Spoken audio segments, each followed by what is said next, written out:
Good morning, my trailblazers. Welcome to the DigiPath Digest, our weekly journal club, and where we discuss digital pathology and AI in medicine abstracts. Whenever you join me on this live stream, let me know in the chat that you're here. I'm going to say hi in the chat, and let me know where you're tuning in from.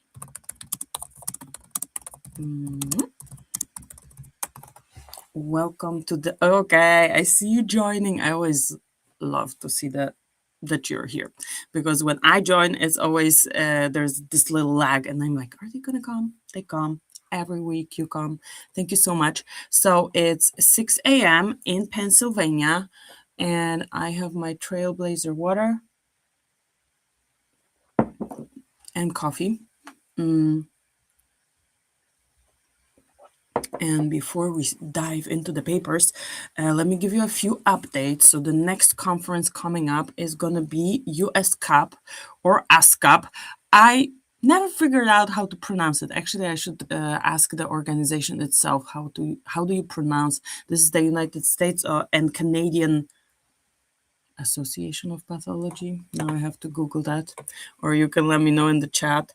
But I don't know if it's US Cup or ASCAP. And there is going to be a collaboration with a sponsor. And today, I'm not going to tell you who that's going to be, but I'm going to tell you what we're going to do together.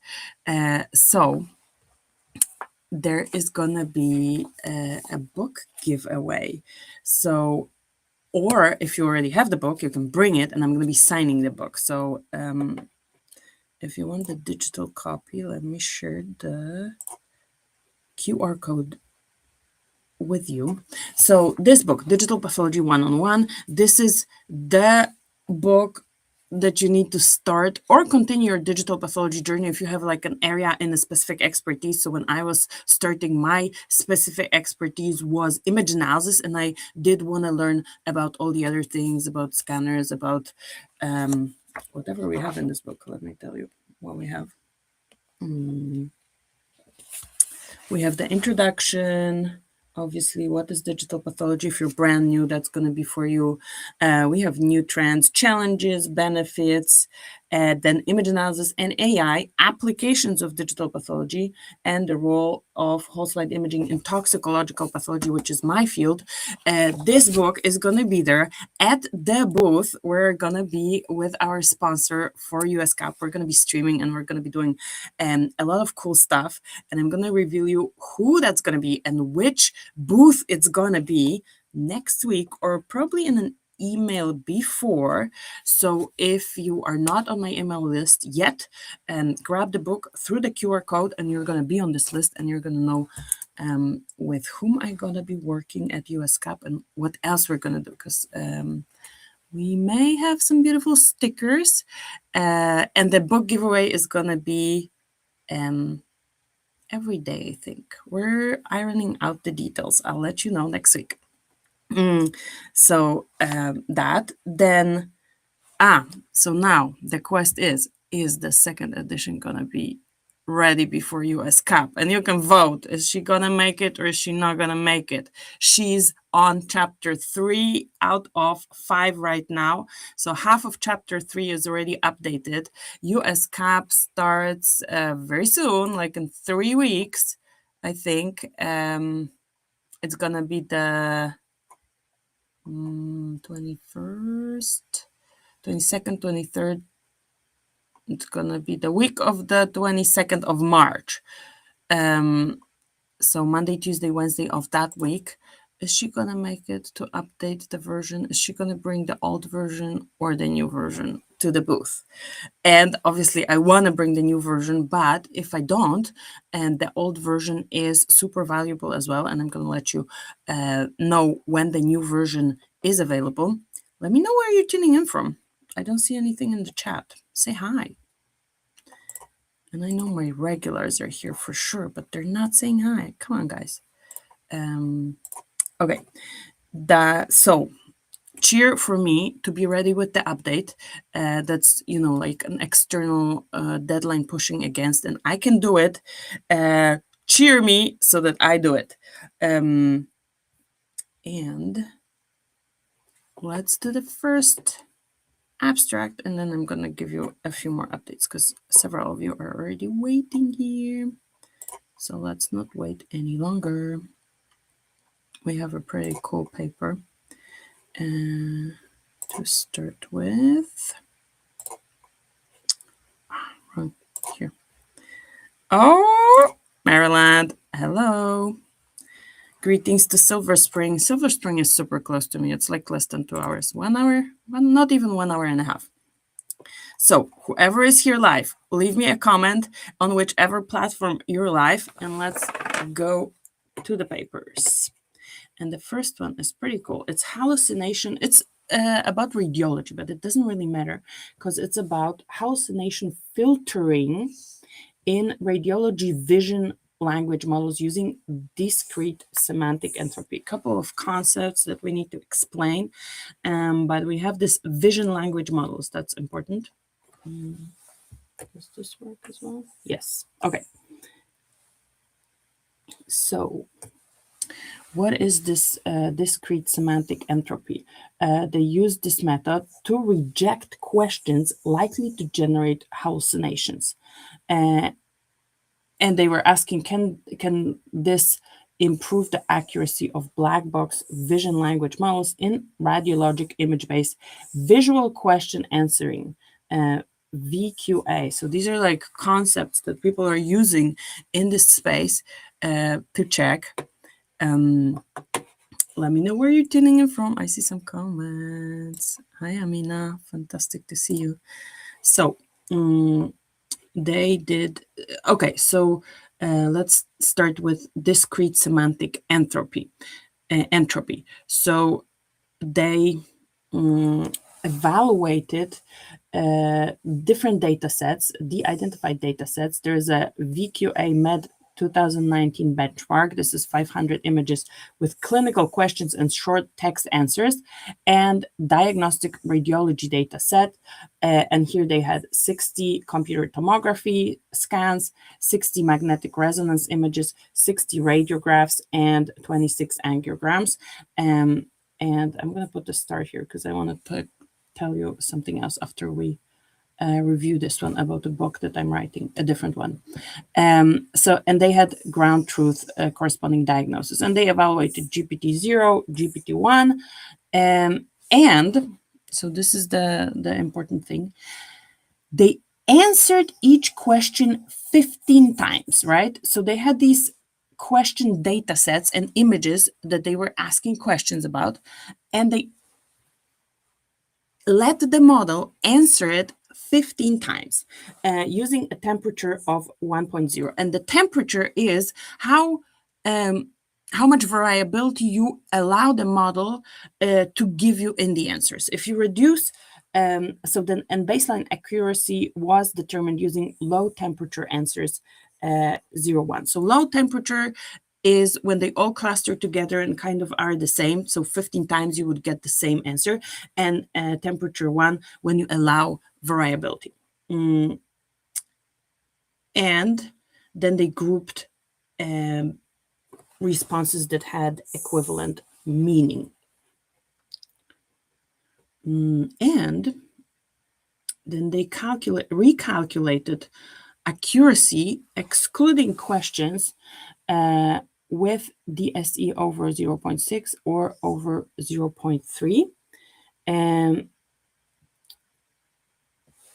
And what happened?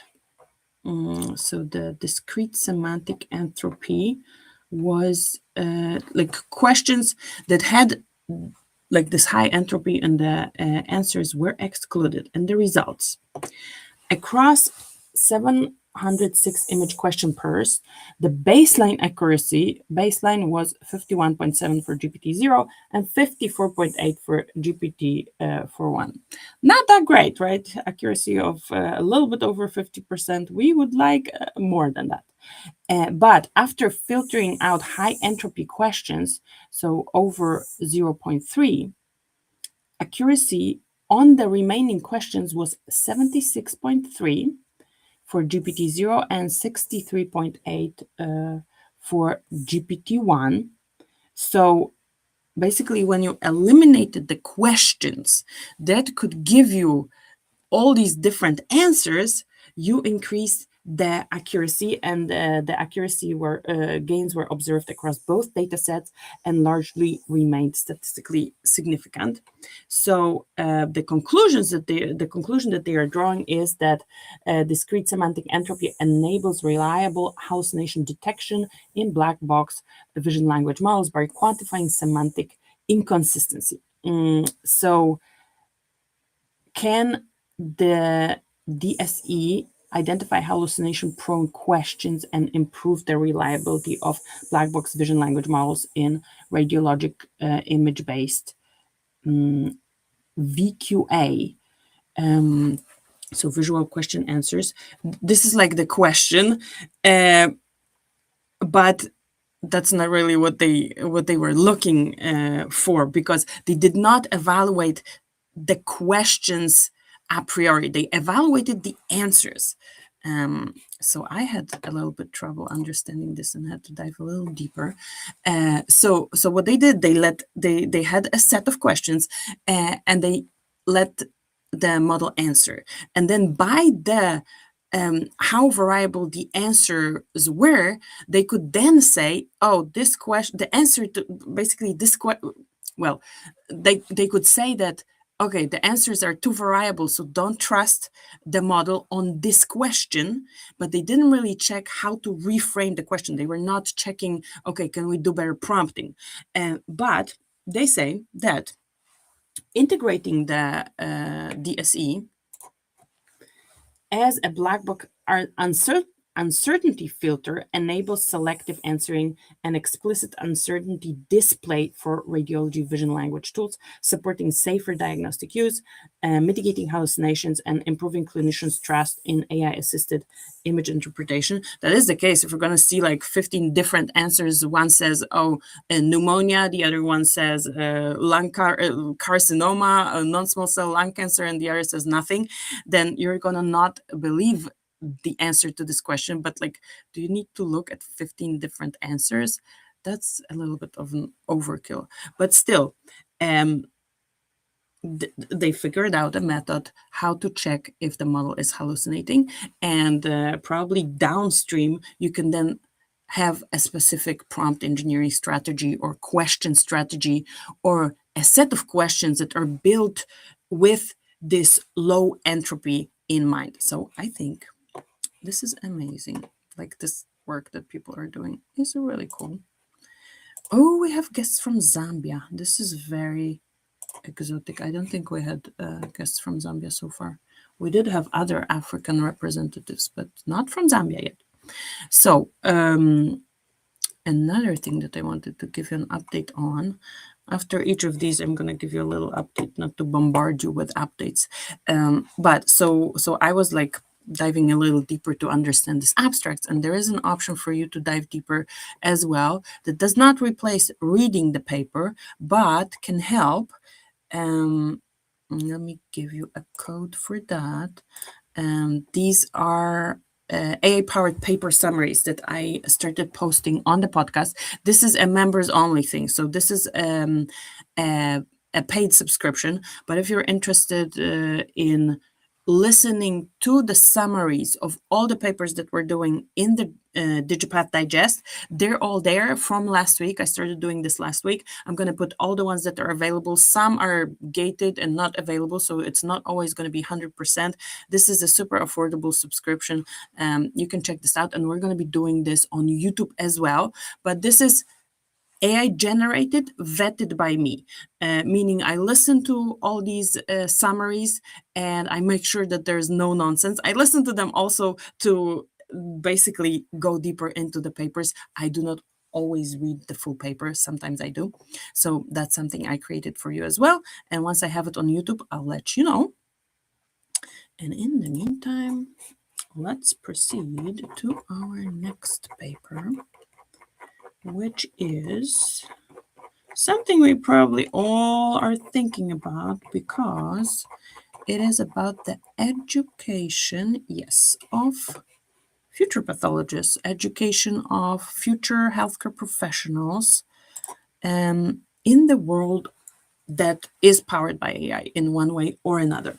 So this is an article in French. So let's see if I'm going to have a summary of this one. But they are discussing impact of digital technology and artificial intelligence on the training of pathology residents. We are talking about benefits, limitations, and educational prospects, which is like anytime you go to a conference, anytime you meet a professional pathology or now probably any healthcare society, this is going to be a topic that people discuss. This is going to be a topic that people have opinions on. This is going to be a topic that students and those in training like have questions about and want to see specific resources. So what they say here is that young doctors who are highly exposed to digital technology in their daily lives, which is something I like say or said several times, that the people that are now in training, they're digitally native for viewing images digitally native for, you know, chatting with chatbots. They come with a lot of baseline knowledge on digital technologies, right?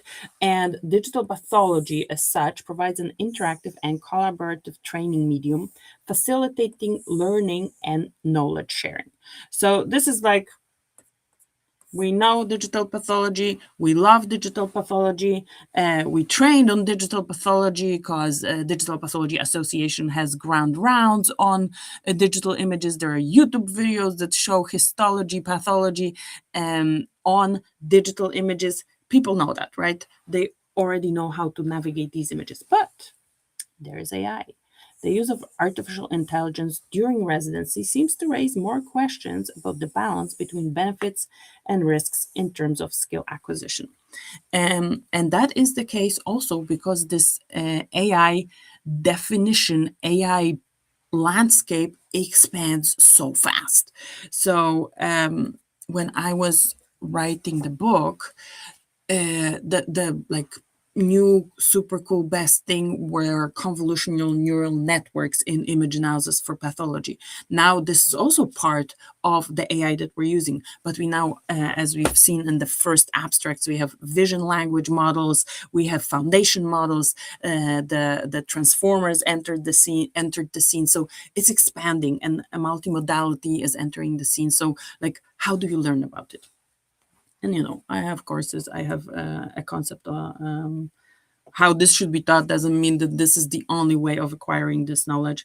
That's something that worked for me. But what they say in this particular paper is that supervised use by senior staff, supported by theoretical teaching, is something that would enable future pathologists to master artificial intelligence tools without compromising the acquisition of morphological analysis and critical thinking skills. So that is a challenge because, like, okay, I guess I would be senior staff as well if I was working at the university. I don't think of myself as senior staff, but I probably would be. So that would be like somebody like me who already has some expertise guiding the people in a way that enables them to later guide themselves when new technologies are entering the scene, and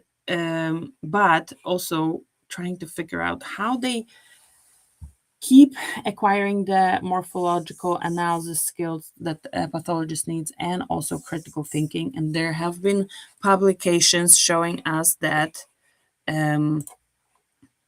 use of AI will lead to de-skilling in certain areas. Then on the other hand, use of AI, when you have AI aided diagnostics, is going to show you so many examples. So now you're like acquiring this knowledge faster. So balance, kind of a philosophical discussion. If you have any opinions on that, what is missing, what should be there, put a comment in the chat, even if you're watching the replay, because this is an ongoing discussion and people are basically looking for input from everybody involved in this field. And that's going to be dynamic. You know, there is going to be some curricula courses that will need to be updated probably like every other year. But let's go to our next paper, which is region-based segmentation of lymph node metastases in whole slide images of colorectal cancer. This is a pilot clinical study. And let me put a heart next to this publication because it's this is like a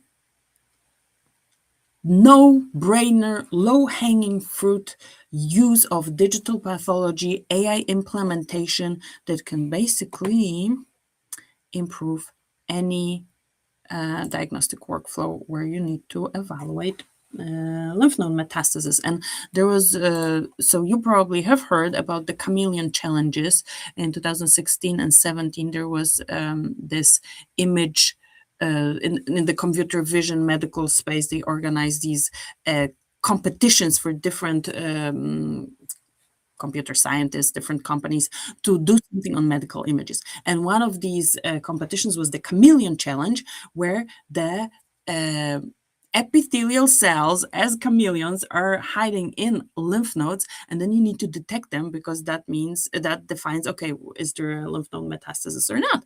And AI is very good in doing that. So let's see what happened in this particular study.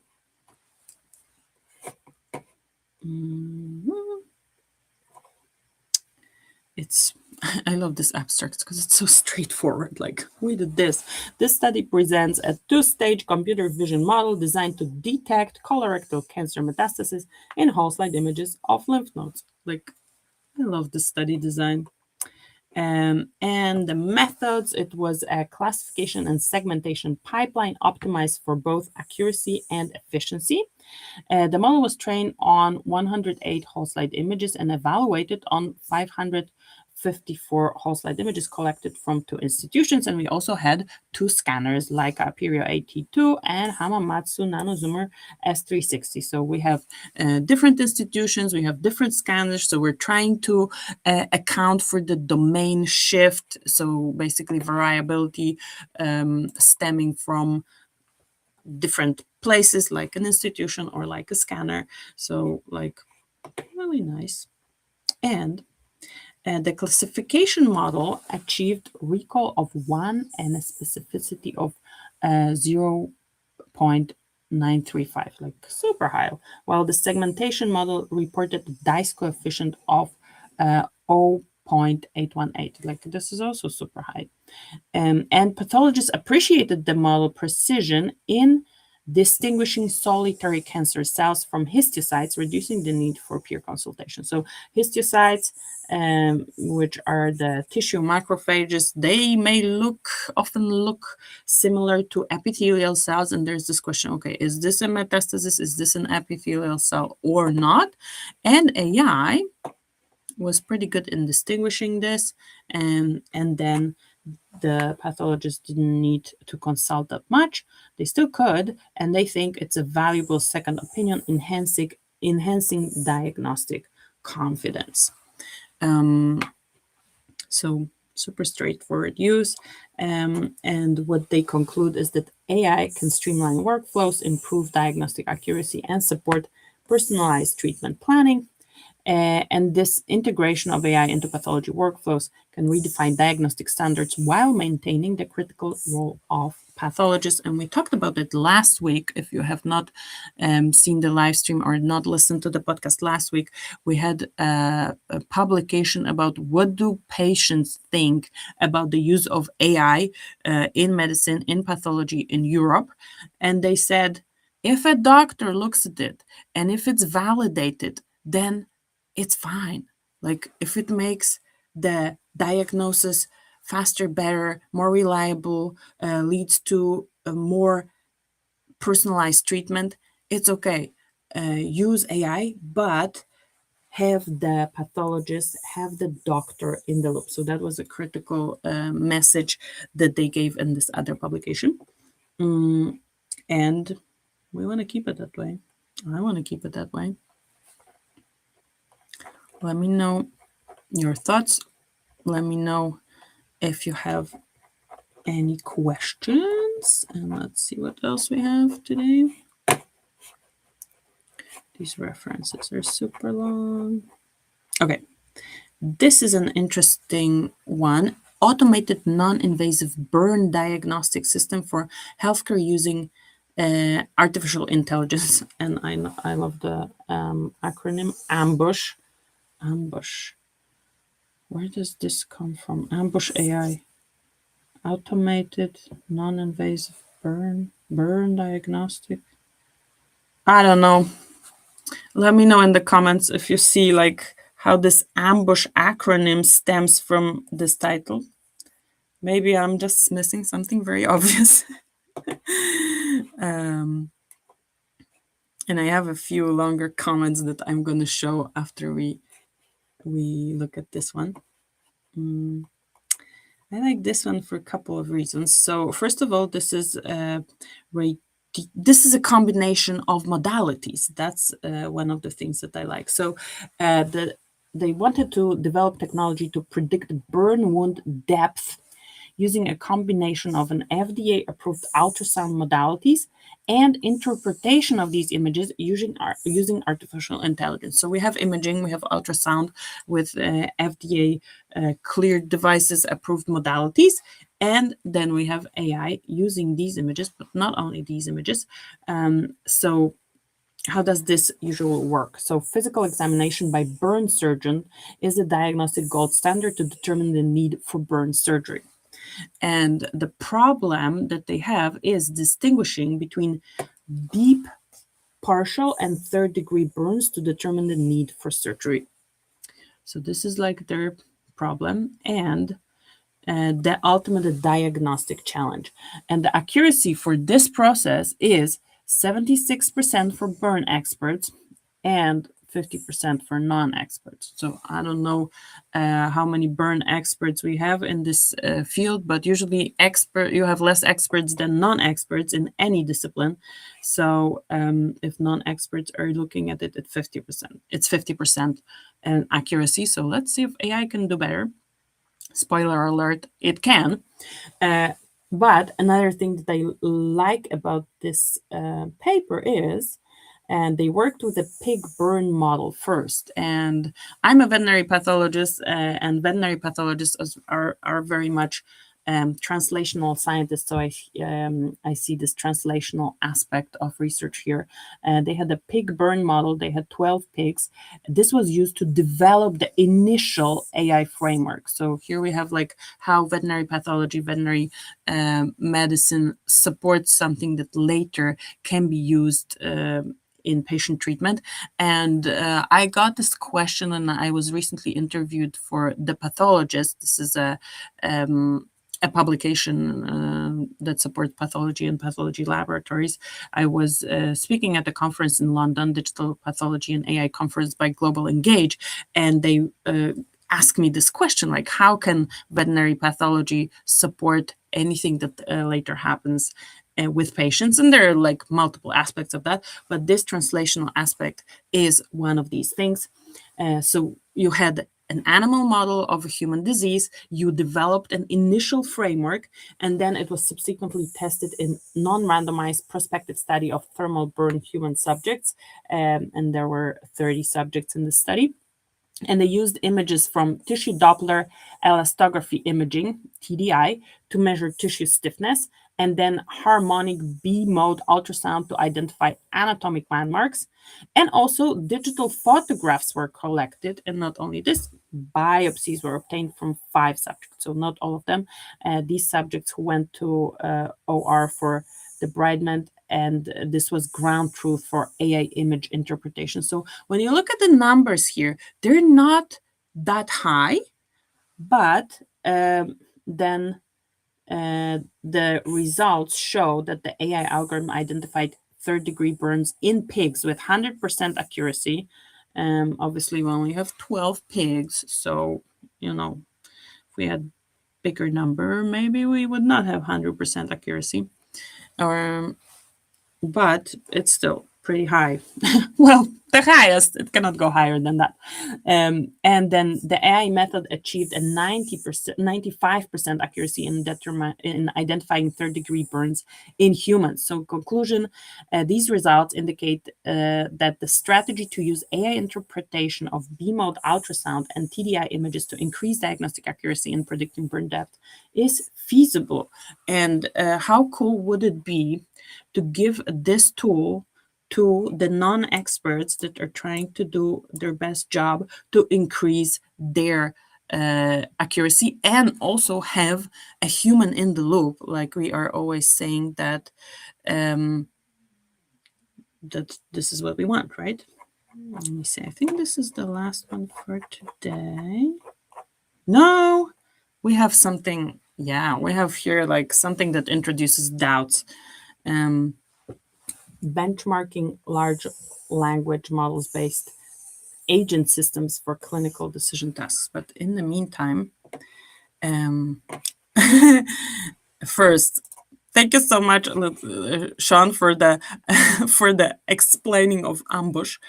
Automated burn diagnostic system for healthcare. BU, but where's the burn? Okay, BU system. Thank you. That was too complex for me. Thank you so much. And the introducing AI into pathology training, yes, it is coming, and these high-level institutions need to get ahead of it. Yes, very much. Like it needs to be part of training, because if it's part of training, then it's part of pathologists, healthcare experts, doctors being involved in how it develops for the future. Because if doctors come in without any knowledge of this, then they are not part of the conversation. So regardless that it needs to be updated every year or whatever, every other year, it needs to already be introduced at the level that it can be introduced. And I'm always like, have this philosophy of something is better than nothing. So, something like a book, for example, reading a book that is introducing you to these concepts is better than not doing anything or waiting for the perfect course.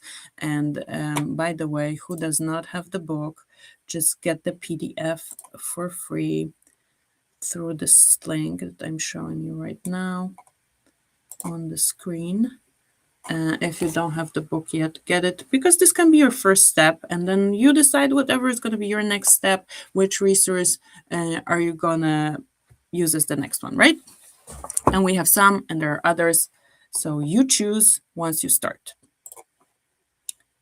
Let's go to our, and we have a publication that's worth. Okay, so this is the ambush automated system for burns. And where did my paper go? Yes, here it is. Okay, so not all is roses with AI, my friends and my trailblazers. And you probably already know that there is no black and white. There is a technology that we're trying to figure out how it can benefit patients. From basic science through translational to the clinic. And in this last paper for today, there was a benchmarking exercise undertaken, a large language model based agent systems for clinical decision tasks. And agentic AI, I think it's still like the new kid on the block. What are these agents? Agents, in short, are AI programs that can coordinate other AI programs. So agentic artificial intelligence systems, they are designed to autonomously reason, plan, and invoke tools, have shown promise in healthcare. So like agent is going to be something that can maybe like retrieve your emails, like in the consumer AI, retrieve your emails and then like prioritize them for you. So in healthcare, maybe that's going to be something that's going to prioritize cases for you. But of course, we need to do systematic benchmarking. And it's limited in the for real world applications. So they evaluated these two such systems: open source OpenManus built on MetaLlama 4, and extended. This one was the open source extended with medically customized agents and Manus. So we have the Open Manus and Manus, a proprietary agent system employing a multi-step planner, executor, verifier architecture. And I hear this planner, I think there are agents that can like plan your trips or book your Airbnb and like all these things. So there was some medicine-specific planner, executor, verifier architecture, which is like an official architecture in this space. And both systems were assessed across 3 benchmark families: Agent Clinic, a stepwise dialogue-based diagnostic simulation; Med Agent Bench, a knowledge-intensive medical Q&A dataset; and then, I like the name, Humanity's Last Exam. Humanity's Last Exam, HLE, yeah, like, Humanity's Last Exam, a suite of challenging text-only and multimodal questions. And despite access to advanced tools like web browsing, code development and execution, and text file editing, agent systems yielded only modest accuracy gains over baseline LLMs, large language models, reaching 60.3% and 28% in Agent Clinic MedQA and this MIMIC. The other one, which one was that?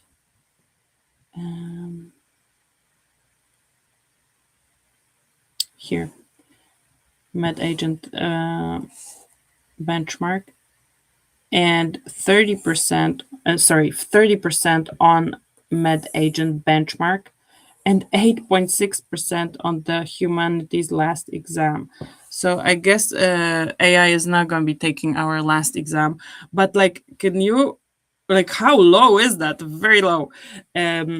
So multimodal accuracy remained low, like below 30%, 15.5 on multimodal Humanities Last Exam, 29.2 on Agent Clinic, and the resource demands increased substantially with over 10 times token usage and 2 times latency. And 89.9% of hallucinations were filtered by in-agent safeguards. I want to highlight that one, and I'm going to tell you a story about this one. Hallucinations remain prevalent. And these findings reveal that current agentic designs offer modest performance benefits at significant computational and workflow costs. So here's a lesson for Dr. Alex, meaning yours truly,